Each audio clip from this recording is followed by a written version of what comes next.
nord de Paris.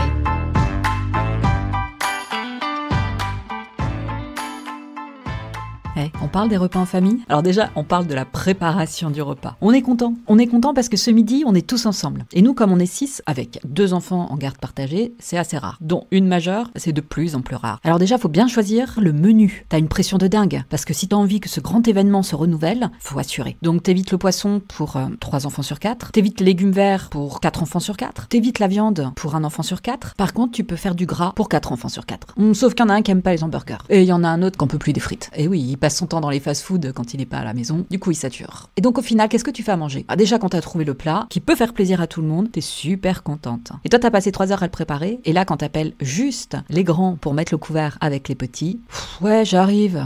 Oui, c'est bon, j'arrive. Mais c'est bon, j'ai dit que j'allais venir t'aider, ça va, ouais? Oui, super. La famille est ravie de se retrouver. Je le sens. Oui, tu as envie d'aider, bien sûr. Alors, toi, mon petit chat, tu es l'assistant des grands. Et toi, qui es une petite grande, tu es l'assistante des plus grands, ok? Oui, ton petit frère peut être ton assistant, du coup. Mais non, t'es pas un bébé, hein. Non, je te l'ai déjà dit, tu n'es pas un bébé, seulement tu es le tout petit dernier. Enfin, t'es juste dernier, juste 2 ans après elle, donc logiquement, un peu moins utile. Mais tu as quand même ton utilité dans la famille. C'est toi le responsable de la serviette. Et ça, c'est pas rien comme mission. Parce que dans la famille, tout le monde mange comme des porcs, donc la serviette, finalement, c'est le plus important à table. Tout le monde s'active pour mettre la table, tu répètes évidemment pour la 110e fois du mois, lavez-vous les mains avant de mettre le couvert. Oui, surtout toi qui sors des toilettes, s'il te plaît. On passe à table. Et tu t'es défoncé pendant 3 heures. Le temps d'éplucher, de couper, de retourner, de faire frire, de dégraisser, de mariner, de saler, dessaler, tu sais même plus tout ce que t'as fait. T'arrives à table, toi t'en peux plus, t'es exténué. Oh, il manque un truc. Qui veut bien aller chercher le petit pot de sauce dans la cuisine, s'il vous plaît? Non, c'est pas grave, j'y vais.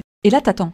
Tout le monde commence à manger, t'entends rien. Enfin, des petites nouvelles qui fusent, mais t'entends rien sur ta cuisine. Pas un seul compliment. Même pas un « j'ai goûté, c'est pas mal ». Non, rien, que dalle. Pourquoi? Je sais à chaque fois comment ça se passe. Donc j'ai prévenu mon mari avant qu'il passe à table. Je lui ai dit « je te préviens, si t'aimes pas, tu dis rien, ok? T'influences pas les autres ». Non, tu mens pas non plus. Je t'ai déjà dit, je n'aime pas le mensonge. Oui, même d'un point de vue culinaire, je ne supporte pas la duperie. Alors tu te tais, ok? Tu bouffes, tu termines ton assiette. T'es grand, t'es le plus vieux de la famille. C'est gérable pour toi? Merci bien. Et bien sûr, il n'y a pas un seul repas qui se déroule sans un verre d'eau qui se renverse.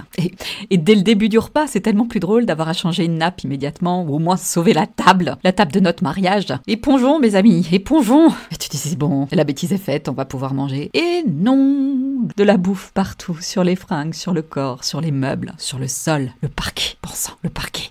Le parquet, ça boit le gras. C'est impossible à nettoyer quand il est pas vitrifié. Le tapis, le joli tapis en laine, la bouffe écrasée, broyée entre les fibres. C'est impossible à nettoyer en dehors de la méthode traditionnelle de nos arrière-grand-mères. Grattons avec l'ongle, puis décapons à la petite brosse et au savon de Marseille. Et puis rinçons, puis mettons du vaniche, et puis de la file de bœuf, et puis tout ce qu'on a comme recette possible pour essayer de sauver notre fichu tapis qui est transmis de génération en génération. On va le sauver, cette famille ne va pas le tuer, ce tapis. Il a survécu pendant 100 ans, il va survivre encore cette année. Mais personne ne voit ça, évidemment. Vous avez passé 3 heures à préparer un repas. Vous passerez 5 heures à nettoyer les dégâts du repas. Et le repas, lui, a été absorbé en 20 minutes. Sans même un petit compliment. Sans même un remerciement. Hop, il y a les pépites. Toutes ces phrases qu'on n'imaginait jamais dire un jour. Est-ce que tu peux, s'il te plaît, arrêter de t'enfoncer les flageolets dans le nez? Tu peux arrêter, s'il te plaît, de manger tout ce que t'as dans ton assiette avec les doigts? Oui, t'as appris la préhistoire, et alors? T'es pas obligé de faire comme eux. Juste avant, t'avais étudié les dinosaures. Je t'ai pas vu les imiter en courant partout dans le jardin, en essayant de bouffer ton frère. Alors arrête un peu ton cinéma, là, hein? Mais pourquoi tu manges des pâtes avec les doigts? Elle est où ta fourchette? Et pourquoi t'es assis dessus? Parce que ça pique les fesses et c'est rigolo?